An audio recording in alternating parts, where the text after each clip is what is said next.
आज जो यूथ है ना, वो एक एज होने के बावजूद भी वो कहता है कि मैं भी करियर सेट नहीं हुआ है, शादी में 30 के बाद करूंगा, मैं 35 के बाद करूंगा। तो ये एक जर्नल चीजें सुनने में आती है। मैंने जिंदगी की जो शुरुआत की वो एज ए प्राइवेट टीचर की। 500 रुपया की मेरी सैलरी थी पहली, मुझे अच्छे से याद है। घर से बाहर निकलते हैं तो आपको रेड लाइट भी मिलेगी, आपको जाम भी मिल सकता है, बड़ा लंबा ट्रैफिक जाम भी मिल सकता है।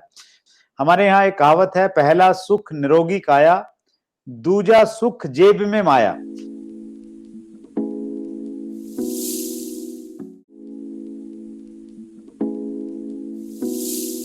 पूछना चाहती हूँ कि जैसे आपका ये यूट्यूब चैनल है चैट विद सुरेंद्र वत्स, तो उसको स्टार्ट करने का जैसे हम लोगों का एक कोई मोटिव होता है, वो स्टार्ट करने का मोटिव क्या था, कि क्या रीजन की वजह से आपने वो चैनल स्टार्ट किया था, अ, उसके और बारे में?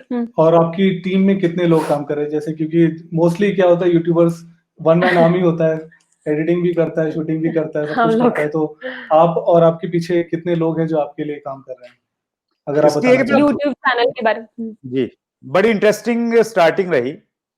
जी। ये बात है दिसंबर 2018 की। तो जब नया साल आता होता ना, तो हर आदमी नया रेजुलेशन लेता है कि नए साल से मैं ये करूंगा। नया साल मतलब नई उम्मीदें और नई होप लेके आता है। तो मैं ऐसे ही अपने ऑफिस में बैठा हुआ था, तो मैंने सोचा कि मैं क्या करूं। तो ये यूट्यूब, ये मतलब ऐसा कुछ चल तो रहा था कि कम्युनिटी को एक साथ में लेके आना चाहिए, लेकिन क्या किया जाए, क्या किया जाए, कुछ समझ नहीं आ रहा था। तो एक यंग लीडर हैं, स्टूडेंट थे वो उस समय, प्रियांशु वर्मा। तो उसका कॉलेज पास में ही था। तो मैंने प्रियांशु को फोन किया, मैंने कहा प्रियांशु एक बार आओ, कुछ बात करनी है आपसे। तो बोले सर मैं आधा घंटे बाद आता हूँ। मैंने कहा ठीक है। ये तो प्रियांशु को मैंने बुलाया, प्रियांशु को मैंने बोला यार ये यूट्यूब चैनल कैसे स्टार्ट करते हैं। तो बोले सर क्या करना है। मैंने कहा मैं न्यू ईयर से ना कुछ करना चाह रहा हूँ। तो क्या करना चाह रहे हो। मैंने कहा यार मैं है ना इंटरव्यू लूंगा लोगों के, ऐसे बुला बुला के अलग अलग कंपनी वाले लोगों के इंटरव्यू लूंगा, और तो चैनल शुरू करते हैं। तो क्या नाम स्टार्ट किया जाए। तो जैसे कॉफी विद करण आता है ना शो, तो ऐसे आया कि हम लोग है ना टी विद सुरेंद्र वत्स करते हैं। तो फिर ऐसा लगा कि नहीं यार थोड़ा बिल्कुल चीप सा हो जाएगा, ऐसा लगेगा कि वो करण जौहर को जो है कॉपी कर रहे हैं हम लोग। तो फिर ऐसे सोचते सोचते चैट विद सुरेंद्र वत्स ये थोड़ा सा एक आइडियल सा नाम लगा मुझे कि नहीं ये अच्छा रहेगा। तो फिर ये हमने सोच रखा ही था नए साल से करना है। तो 1 जनवरी 2019 को मंगलवार था। तो मंगलवार को हमने रात 8 बजे पहला शो हम लोग लेके आए, और हमारे पास न एक भी सब्सक्राइबर था, न हमें ये मालूम था कि कौन हमारे पास में आएगा। पहले शो में हमने ये घोषणा की कि हम इस शो को शुरू कर रहे हैं आज, और 1 साल तक तो कम से कम इसको चलाएंगे हम। जी। ये कमिटमेंट था पहले दिन। और शूटिंग कहाँ की, फिल्म सिटी में। प्रोफेशनल कैमराज, 3-3 कैमरा शूट कर रहे हैं, प्रोफेशनल सारा ताम झाम, लाइटिंग वाइटिंग ये वो। तो चूंकि ऑलरेडी मैं अच्छी अर्निंग ले रहा था, तो मेरा वो इश्यू नहीं था कि भाई पैसा कहाँ से आएगा, क्या आएगा। एक सेवा वाला भाव था, और ये था यार क्वालिटी से कंप्रोमाइज नहीं करना है। तो वहां से ऐसे शुरू हुई। तो जो उसमें वो बोल तो दिया कि भाई हर मंगलवार लेके आएंगे। तो वो मंगलवार तो जल्दी आने वाला था, 7 दिन के बाद में, और वो 7 दिन हमें लगता था 3 दिन बाद ही 7 दिन आ रहे हैं।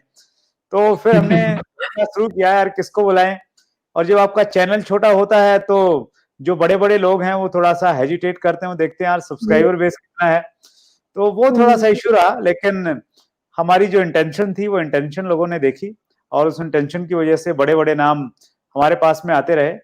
और मैं आप लोगों के साथ एक चीज और शेयर करूंगा कि जब हमें 1 साल हो गया, तो 1 साल के बाद हमने एक नया, एक अलग तरह का प्रयोग किया। हमने एक इवेंट किया, और जनरली यूट्यूबर्स के है ना फैन फेस्ट होते हैं, वो अपने फैंस को बुलाते हैं। तो ऐसे ही कुछ सजेशन आया कि आप भी अपने फैंस को बुलाइए। तो मैंने कहा फैन हमारा कोई नहीं है, हमारे तो फ्रेंड्स हैं सारे के सारे, हम सब इक्विवेलेंट हैं। और फिर हमने फ्रेंड्स मीट किया, उसको नाम दिया फ्रेंड्स मीट 2020। और वो एक बहुत बड़ा प्रोग्राम हमने किया 1 साल होने के बाद में, दिल्ली ताल कटोरा स्टेडियम में। और ताल कटोरा स्टेडियम बिल्कुल पैक था, मतलब उसमें ओवर क्राउडेड प्रोग्राम था वो। और उसमें पहली बार ऐसा हुआ, हिंदुस्तान के 32 टॉप लीडर्स, मतलब वो लीडर्स जिनके 8-8 मिलियन सब्सक्राइबर हैं, जैसे टीएस मदान साहब हैं, हिमेश मदान के लगभग 4-5 मिलियन सब्सक्राइबर हैं, हम्म। राजेश अग्रवाल हैं, बड़े बड़े नाम, सोनू शर्मा है, एसपी बहरल हैं, इस प्रकार के जो बड़े बड़े नाम थे वो सारे हमारे वहां पे चैनल पे आए। और जो डायरेक्ट सेलिंग कंपनी की जितनी भी टॉप ब्रांड कंपनीज हैं उनके सारे अचीवर, मैं यहाँ पे कंपनीज के नाम ले सकता हूँ आपके प्लेटफॉर्म पे, अपने वहां तो मैं नहीं लेता हूँ, जैसे हाँ। अम्बे के टॉप अचीवर, मोदी केयर के टॉप अचीवर, एफएलपी के टॉप अचीवर, आईएमसी के टॉप अचीवर, आरसीएम के टॉप अचीवर, इस प्रकार की जो हिंदुस्तान की लीडिंग कंपनी है उनके जो टॉप अचीवर थे वो वहां पे थे, गवर्नमेंट ऑफिसर जिन्होंने गाइडलाइन बनाए वो वहां पे थे। तो हमने एक अनोखा प्रोग्राम किया और लोग ऐसा बोलते हैं हिंदुस्तान में इस प्रकार का प्रोग्राम इतने सारे लोग एक साथ पे कभी नहीं आए। हाँ, even और I वो didn't. इसलिए कर पाए क्योंकि एक अच्छी इंटेंशन के साथ हम लोगों ने इसको शुरू किया था। सो इस प्रकार से ये जर्नी स्टार्ट हुई और अभी 75th एपिसोड में हम लोग विवेक बिंद्रा को लेके आए हैं। अब हमारे हौसले बुलंद हैं, 100वें एपिसोड के लिए हमारे बड़े ऊंचे ख्याल हैं, तो देखते हैं क्या होता है। Thank you very much. और पहली बात कि जैसा कि आपने बोला कि छोटे चैनल होते हैं तो बड़े जो यूट्यूब के लोग होते हैं, बड़े लोग होते हैं, वो जनरली आना नहीं चाहते, और आपने ऑब्लाइज किया हमारे छोटे चैनल पे आके, तो उसके लिए सबसे पहले धन्यवाद। Thank you. नहीं वो मैं दर्द समझता हूँ विनय और नेहा, उस चीज का मैं दर्द समझता हूँ। एक बात, दूसरी बात ये है कि आपके यहाँ पे आना तो मैं आना नहीं समझता, ये तो मैं ऐसा लग रहा है कि मैं घर में बैठा हूँ और बात कर रहा हूँ आपसे। Thank you.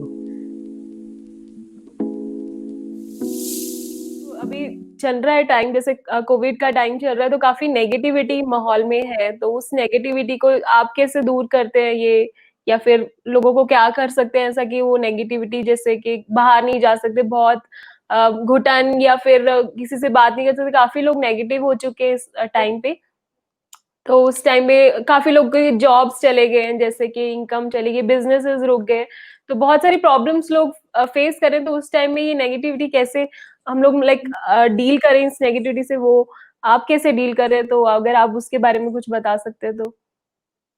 देखिए, विलियम शेक्सपियर की एक कोटेशन मुझे बहुत पसंद है, there is nothing good or bad, thinking makes it सो।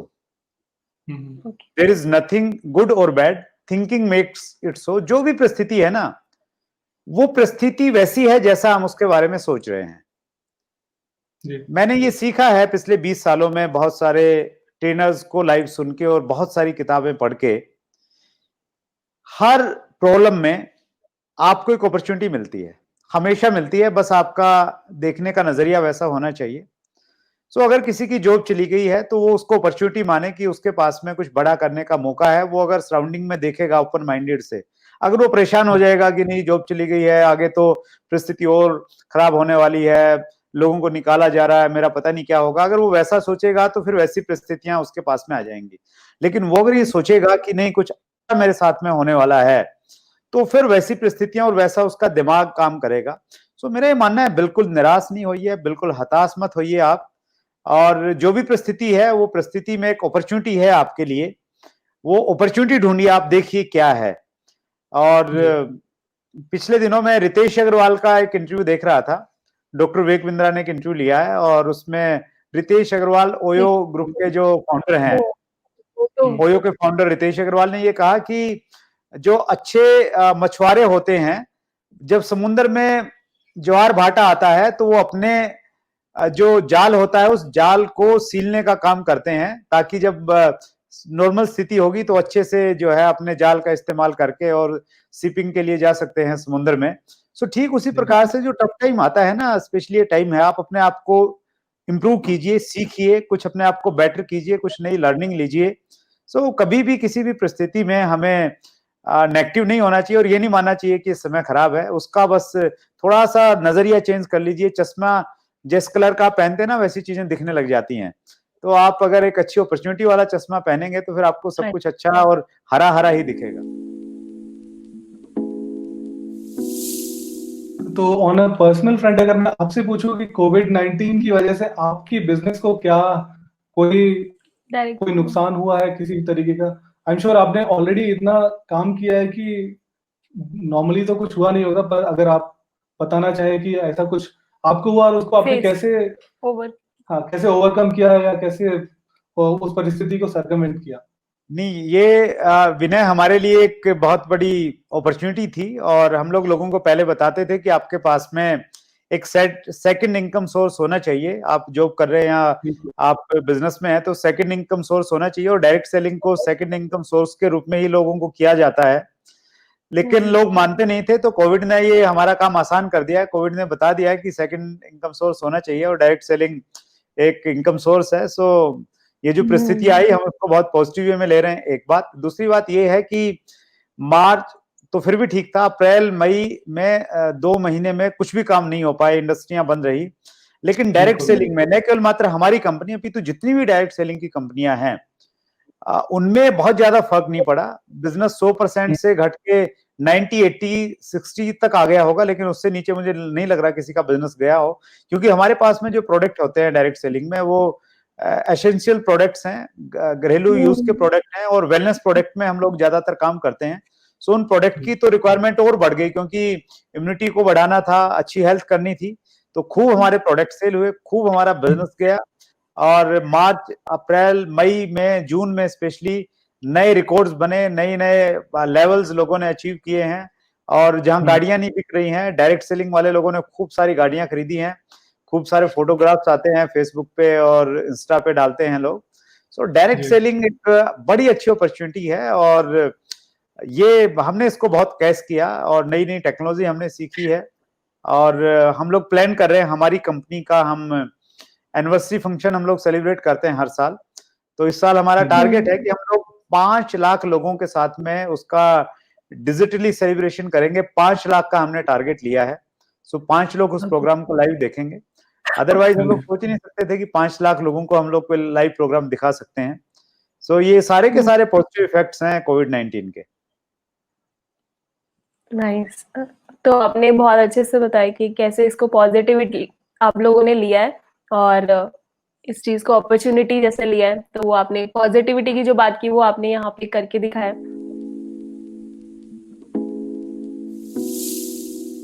अब आपका इतना ज्यादा बिजी शेड्यूल चलता है, तो काफी जो लोग बिजी होते हैं वो फैमिली के लिए, मैंने देखा है कि आप फैमिली के लिए काफी टाइम निकाल पाते हैं, तो वो कैसे आप मैनेज कर लेते हैं? जैसे अभी तो खैर कोविड है, बट वैसे आपका इतना जब बिजी शेड्यूल चलता है तो फैमिली टाइम आप कैसे दे पाते हैं, मतलब कैसे निकालते हो?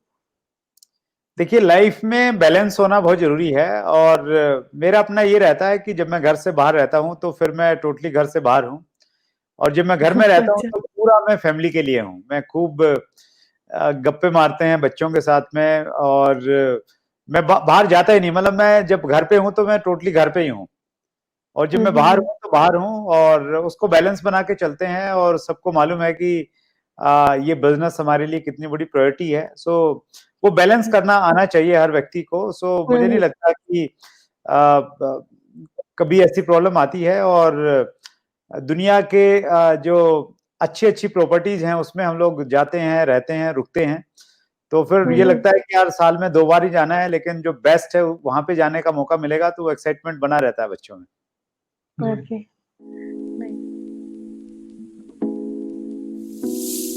जैसे कि अभी हम लोग नए नए डायरेक्ट सेलिंग में आ रहे हैं, तो आपकी हमारे लिए क्या एडवाइस होगी, या अगर जो हमारे लोग सुन रहे हैं और जो चाहते हैं ज्वाइन करना, उनके लिए आपकी क्या एडवाइस होगी, जो एकदम देखिए नए डायरेक्ट, नौसिखिए हैं, जी, जिनको ज्यादा यस यस, जानकारी नहीं है इसके बारे में? बहुत अच्छा प्रश्न है विनय जी आपका। देखिए, डायरेक्ट सेलिंग जो है ये कोई 100 मीटर की रिले रेस नहीं है कि बहुत जल्दी जल्दी भाग के आप इसको खत्म करेंगे। ये एक मैराथन की तरह है। आपने इसको लंबे समय का एक टाइम लेके चलना पड़ेगा। पहली चीज मेरा ये मानना है कि आप 5 साल इसको दीजिए, मिनिमम 5 इयर्स। मैंने आज से लगभग 15 साल पहले एक ऑडियो निकाली थी, और उस ऑडियो का नाम था 45 साल या 5 साल। वो यूट्यूब पे अवेलेबल है, लोग ढूंढेंगे शायद मिल जाएगी। सो 45 साल या 5 साल में मैंने ये कहा था कि आप जॉब करें या ट्रेडिशनल बिजनेस करें। वो एवरेज अगर आप 20 साल से शुरू करते हैं तो आपको 45 साल तक वो करना होता है। अप्रोक्सीमेट 65 ईयर्स तक आप उसको करेंगे। जब 65 साल की उम्र आपकी हो जाएगी तब या तो आपको निकाल दिया जाएगा कि भैया आप किसी काम के नहीं, यहां से निकलो, और या आप काम करने लायक नहीं रहेंगे। लेकिन 45 साल तक आप उसको बिल्कुल करते हैं, 20 साल से शुरू करके। दूसरी तरफ ऑप्शन है डायरेक्ट सेलिंग। डायरेक्ट सेलिंग में 5 साल में शायद आपको इतना काम करना पड़े जितना शायद 45 साल में एक कर्मचारी नहीं करता है, स्पेशली गवर्नमेंट एम्प्लॉय की बात मैं कर रहा हूं।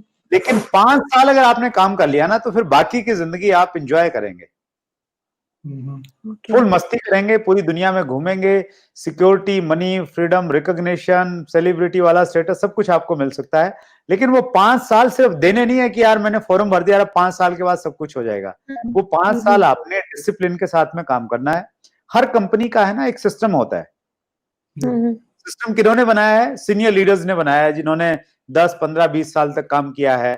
और ये 60-70 साल पुरानी इंडस्ट्री है। उस इंडस्ट्री के जो कामयाब लोगों ने एक सिस्टम बनाया है। हर यहाँ पे ना स्टेप बने हुए हैं। स्टार्टिंग में आपने किन चीजों को फॉलो करना है, फिर एक लेवल के बाद में क्या करना है, कौन सी किताब शुरू में पढ़नी है, कौन सी बाद में पढ़नी है, हर चीज का यहाँ पे एक प्रॉपर सिस्टम है हर एक अच्छी कंपनी में। बस आपने काम करना है, उस सिस्टम के साथ में आप जुड़ जाइए। जो सिस्टम कह रहा है वो एज इट इज अगले 5 साल तक डिसिप्लिन के साथ आप करते रहिए। तो फिर मुझे लग रहा है कोई भी आदमी है, वो उसके एजुकेशन क्वालिफिकेशन कुछ भी है, उसका स्किल उसके पास में है या नहीं है, कोई मैटर नहीं करता है। वो अगर 5 साल ईमानदारी के साथ में, शिद्दत के साथ में एक ही कंपनी के साथ में काम करे, ये नहीं कि 5 साल में 15 कंपनियां बदल ले, फिर कुछ नहीं होगा। एक कंपनी में 5 साल वो अच्छे टिक के काम करे तो बहुत कुछ हो सकता है। करेक्ट। तो 5 साल डट के मेहनत करो और फिर उसके बाद 5 साल ये सोच के मेहनत करो कि 5 साल आपको कुछ मिलने वाला नहीं है। अगर पहले हम देखने लग गए कि यार पूरा महीना काम किया तो पैसा तो मेरे पास में 700 रुपए आया है, उस पर फोकस नहीं करना। 5 साल अपनी लर्निंग पे फोकस कीजिए। आपने अपने आप को कितना इम्प्रूव कर लिया है, कितनी सारी चीजें आपने सीखी है, एनालिसिस कीजिए कि आप सिस्टम को फॉलो कर, उन चीजों पे आप दिमाग लगाइए। और इसलिए हम लोग कहते हैं कि इसको पार्ट टाइम कीजिए। अगर आप पार्ट टाइम करेंगे तो फिर आप पे प्रेशर नहीं होगा बहुत ज्यादा। सो पार्ट टाइम कीजिए। धीरे धीरे जब आप उस सिचुएशन में पहुंचे कि आप फुल टाइम करें, और वो खुद से निर्णय मत लीजिए, आपके जो अपलाइन लीडर हैं उनसे काउंसलिंग करके वो अगर कहें कि फुल टाइम आना चाहिए, फिर फुल टाइम कीजिए। सो इसको बिल्कुल मस्ती के साथ में कीजिए। मेहनत करनी पड़ेगी 5 साल, लेकिन 5 साल के बाद में मजे करेंगे। और एक कोटेशन हम लोग यहाँ पे कहते हैं, work like a soldier, live like a king. जो 5 साल है वो सोल्जर वाली लाइफ है, और फिर बाकी जो जिंदगी है वो किंग वाली जिंदगी है। राइट। वो एक्चुअली आई थिंक हर चीज पे लागू होता है कि काफी कोई भी अगर हम बिजनेस स्टार्ट करते हैं, जैसे यूट्यूब भी है, तो इनिशियली तो कोई रिजल्ट हम एक्सपेक्ट नहीं कर सकते हैं, थोड़ा टाइम लगता है उसको बिल्ड होने में। तो इसमें भी हमें 5 साल एटलीस्ट देना चाहिए जैसे इसमें इनकम लाने के लिए। बिल्कुल। तो लास्ट क्वेश्चन मैं पूछना चाहूंगी हेल्थ रिलेटेड, क्योंकि मुझे पता है कि आप काफी हेल्थ को लेके कॉन्शियस हैं, और अभी जैसे कोविड चल रहा है तो आप अपने हेल्थ पे कैसे ध्यान देते हैं, या हेल्थ का कैसे ध्यान रखते हैं, और फिटनेस मंत्र एक तरीके से आप अपना अगर शेयर करना चाहें तो शेयर कर सकते हैं। बहुत प्रश्न पूछा है नेहा आपने। जैसे कोविड स्टार्ट हुआ तो उस समय मेरा जो वेट था वो कोई 76 केजी था। मैं लोगों से बातचीत करता हूँ, टीम से बात कर रहा था, मैंने पहले ये बोला कि भाई आप है ना अभी हेल्थ थोड़ी बेटर बनाइए, और हेल्थ बेटर बनाने के लिए सबसे पहला काम आप ये कीजिए कि आपका जो आइडियल वेट है वो गूगल से पूछिए कि आपकी हाइट इतनी है तो आपकी हाइट के अनुसार आपका वेट कितना होना चाहिए। और आप पहला गोल ये बनाइए कि आप अपने आइडियल वेट पे आ जाएं। तो मैंने लोगों को तो बोल दिया, तो लोगों को बोलने के बाद में मुझे लगा यार मैंने भी अपना चेक करना चाहिए। तो मैंने चेक किया तो मेरा आइडियल वेट बनता था 72 से 74 के बीच में। तो मुझे लगा कि नहीं यार 4 केजी मेरा ज्यादा है। तो मैंने कोशिश किया कि चलो 4 केजी को मैंने कम करना है। अभी बोल दिया, लोगों को बोल दिया, और खुद नहीं करें तो अच्छा नहीं है वो लीडरशिप के लिए। और मैं हमेशा एक कोटेशन में विश्वास करता हूँ, लीडर्स लीड विद एग्जाम्पल। तो फिर मैंने एक्सरसाइज और योगा थोड़ा और अच्छे से करना स्टार्ट किया, थोड़ा डाइट पे ख्याल रखा। और हुआ यूं कि जो मेरी वजन तोलने वाली जो मशीन थी उसका जो सेल है वो वीक हो गया। और अब कोविड चल रहा था, तो फिर इस चक्कर में कि मैं 72 को टच करना है कहीं हो नहीं जाए, तो मैंने और ज्यादा ध्यान किया। और कोविड जैसे ही थोड़ा मार्केट ठीक हुआ, लॉकडाउन खत्म हुआ, तो जब मैंने सेल लाके उसमें डाल के देखा तो मेरा वेट जो था वो 70 केजी आ गया था। तो 6 केजी मैंने रिड्यूस किया, और मैं बहुत एकदम परफेक्टली फिट हो गया हूँ स्पेशली लॉकडाउन के टाइम पे। और एक चीज मैं और कर रहा हूं और आप लोग बड़ी आसानी से कर सकते हैं। देखिए 2-3 चीजें मैं कहना चाहूंगा आपको, क्योंकि मैं ना नेचुरोपैथी से बहुत नजदीक से जुड़ा हुआ हूं और आपके बेंगलोर में दवाई वगैरह नेचुरोपैथी सेंटर है, तो उसमें हर साल मैं जाने का कोशिश करता हूं। तो वहां से मैंने बहुत सारी चीजें सीखी। अगर मैं उसको समराइज करूं तो पहली चीज ये है कि हमें है ना फास्टिंग की आदत डालनी चाहिए। अगर हम फास्ट करें तो एक वीक में अगर एक दिन हम कंप्लीट फास्ट अगर कर लें तो मुझे लगता है कि आप बहुत सारी बीमारियों से आप दूर रह सकते हैं, क्योंकि एक दिन की फास्टिंग आपके शरीर में अगर कुछ गलत चीजें गई भी हैं तो वो डाइजेस्ट करने में और आपके शरीर के सिस्टम को एक दिन रिलैक्स मिलता है। मैं जब भी नेचुरोपैथी कैंप में जाता हूं ना तो मैं सबसे पहले डॉक्टर से ये कहता हूं कि सर मैं यहाँ पे 7 दिन मैं लिक्विड डाइट पे रहना चाहता हूँ।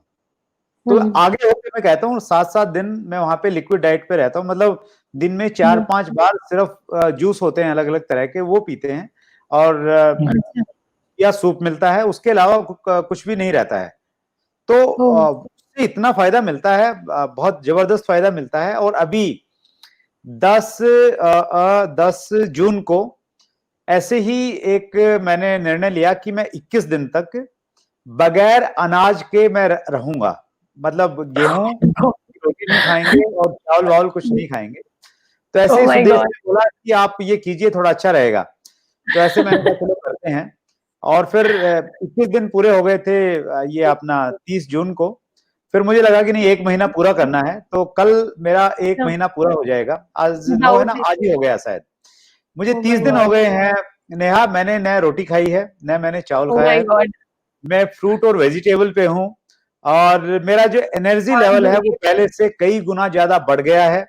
ये लोगों का मिथ है कि आप खाना नहीं खाएंगे तो आप कमजोर हो जाएंगे, आपके अंदर एनर्जी नहीं रहेगी, काम कैसे करेंगे। एनर्जी, हमारी बहुत सारी एनर्जी खाना पचाने में लग जाती है। आप अगर फ्रूट लेते हैं, आप सलाद लेते हैं तो आपका एनर्जी लेवल बहुत अच्छा रहेगा। और मैं ऐसे बहुत सारे लोगों को जानता हूं जो अनाज बिल्कुल नहीं खाते हैं and they are fit and fine. और एक चीज और की मैंने, ये कई सारे काम एक साथ कर दिए। 10 तारीख को एक चीज और मैंने शुरू की थी। मेरे जो हेल्थ कोच है मनीषा, उन्होंने बोला कि मैं वेगन हूं और मैं फूड और फूड से बनी हुई कोई आइटम नहीं ले रही हूं।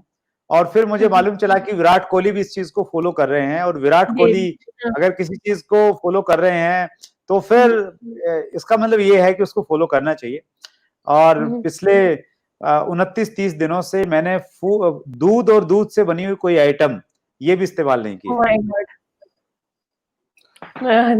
ये तो मतलब बहुत वो मेरे लिए मजेदार क्या हो गया नेहा, ये मैंगो का सीजन है, मैंगो मुझे बहुत पसंद है। तो चूंकि मैं और कुछ नहीं खा रहा हूं तो मैंगो, मैं जितनी भी वैरायटी के मैंगो मिलते हैं, बेस्ट मैंगो मैं खुद अपने हाथ से परचेज करके लाता हूं और मैंगो खाता हूं। और अगर आप खाना खाएं और मैंगो खाएं तो आपका वेट बढ़ जाएगा, लेकिन आप अगर दूसरी चीजें नहीं ले रहे हैं और आप फिर मैंगो लेंगे तो फिर मैंगो आपका वेट बढ़ाएगा नहीं, बल्कि आपको रिड्यूस करने में हेल्प करता है। मैं कंक्लूड करता हूं 3 चीजों में हेल्थ के लिए। देखिए सबसे पहली चीज एक्सरसाइज कीजिए। एक्सरसाइज का मेरा सिंपल फंडा ये है, 24 घंटे में एक बार आपके शरीर में पसीना आना चाहिए। वो दौड़ के कीजिए, खेल के कीजिए, योगा से कीजिए, कुछ कीजिए। पहली चीज तो ये। दूसरी चीज, आप डाइट पे कंट्रोल कीजिए। जितनी भूख है हमेशा उससे कम भोजन ग्रहण कीजिए। और जब भी भोजन कीजिए सिर्फ आगे रखा है मत खाइए, ये सोचिए खाने से पहले कि क्या ये स्वास्थ्यवर्धक है। अपने आप से पूछ लीजिए बस। अगर आपको लगे समोसा स्वास्थ्यवर्धक है तो बिल्कुल 4 खाइए, और आपको ये लगे कि समोसा स्वास्थ्यवर्धक नहीं है, अगर स्पेशली बाजार से लिया है तो पता नहीं कौन सा ऑयल इस्तेमाल किया होगा, पता नहीं कैसा पानी इसमें इस्तेमाल किया होगा, पता नहीं गला सड़ा आलू इसमें डाला गया होगा। तो अगर आपका मन ये करे कि नहीं नहीं ये स्वास्थ्यवर्धक नहीं है तो मत खाइए। सिंपल फार्मूला है, भोजन आगे रखा है, स्वास्थ्यवर्धक है तो खाइए, नहीं है तो मत खाइए। ये दूसरी चीज हुई। और तीसरी चीज है वो है आपके थॉट्स। इन दोनों चीजों के साथ में आपके थॉट्स बहुत इंपॉर्टेंट है। हर मिनट में बहुत सारे थॉट्स हमारे दिमाग में आते रहते हैं। सो अपनी थॉट्स में पॉजिटिविटी लेके आइए, पॉजिटिव थिंकर बनिए। कोई भी नेगेटिव थॉट्स आता है तो उसको फोर्सली बाहर भेज दीजिए। पॉजिटिव चिंतन कीजिए, पॉजिटिव लोगों के संपर्क में रहिए, पॉजिटिव लिटरेचर पढ़िए, पॉजिटिव प्रोग्राम्स देखिए, पॉजिटिव मूवीज देखिए। सो ये 3 चीजें हैं, अगर तीनों का आप बैलेंस करेंगे, एक्सरसाइज, आपका फूड हैबिट्स ठीक कीजिए और पॉजिटिव थिंकिंग कीजिए, सो आप हमेशा यंग रहेंगे, हेल्दी रहेंगे और बहुत अच्छी जिंदगी जिएंगे। बहुत मतलब इट वाज लिटरली जो आपने बताया, मतलब काफी कुछ हम लोगों को सीखने के लिए मिला है। आपने जितना भी हेल्थ के बारे में बताया, हम लोग तो मतलब हम लोगों को फॉलो करना चाहिए सारी चीजें। हम लोग अभी थोड़ा, हम लोग बहुत कुछ we take it for granted वाली सिचुएशन में है कि अभी लगता है कि अभी तो हमें कुछ नहीं होगा, पर हाँ, हाँ, अगर अभी से सब एक चीजें थोड़ा नहीं की या ध्यान नहीं दिया तो आगे चल के नुकसान हो जाएगा काफी। राइट। तो आपसे बात करके बहुत कुछ सीखने को मिला। हाँ, से बहुत काफी कुछ, ये पूरा लर्निंग एक क्लास की तरह था हमारा। ये जो पूरा बिल्कुल। इंटरव्यू था एक हमारी क्लास की तरह था कि हम लोगों ने बहुत कुछ सीखा, जितना भी आपने बताया हमें। मैं कुछ बोलना चाहूंगा लास्ट में, इससे पहले कि आप बाय बाय करके चले जाएं। आप बहुत अच्छा काम नहीं, कर रहे हम हैं। नहीं, हम तो बैठे। जी। नहीं, आप बहुत अच्छा काम कर रहे हैं और मुझे ऐसा लगता है नेहा पर्दे के आगे कर रही हैं और पर्दे के पीछे विनय बहुत ज्यादा सपोर्ट करते एग्जैक्टली। हैं। टेक्निकली विनय को बहुत जानकारी है चीजों की, और आप जिस प्रकार से ये एक देने वाली भावना के साथ में, गिविंग एटीट्यूड के साथ में आप कर रहे हैं, लोगों को हेल्प कर रहे हैं, और स्पेशली ऑस्ट्रेलिया में जो लोग हैं उनको आप हेल्प कर रहे हैं, ये बहुत अच्छा काम है। इसको इसी भावना के साथ में आप करते रहिए। और आप बिल्कुल, आपका जो अंदाज है वो बहुत अच्छा अंदाज है, बिल्कुल आप खुले मन से बातचीत करते हैं। मैंने आपके बहुत सारे वीडियोस देखे कि आज किचन में क्या बना है और मम्मी क्या बना रही है और बच्चे क्या कर रहे हैं। तो वो बेहतरीन है। मुझे बहुत पसंद है आपका चैनल और मैंने आपके बहुत सारे वीडियोस देखे हैं। तो इसी प्रकार से सबको इंस्पायर करते रहिए, और मुझे बुलाने के लिए बहुत बहुत धन्यवाद। Thank you so much. Thank you. Thank you so much sir. और हमें बहुत अच्छा लगा, बहुत कुछ सीखने के लिए मिला। हम लोग खुद ही मोटिवेट हो गए, अभी कुछ लग रहा है कि कुछ करके दिखाएं, इस टाइप की फीलिंग आ रही है आपके साथ आज बात करके। तो मुझे लगता है सब लोगों को बहुत कुछ सीखने के लिए बहुत वैल्यू मिलेगी आज के इस इंटरव्यू से।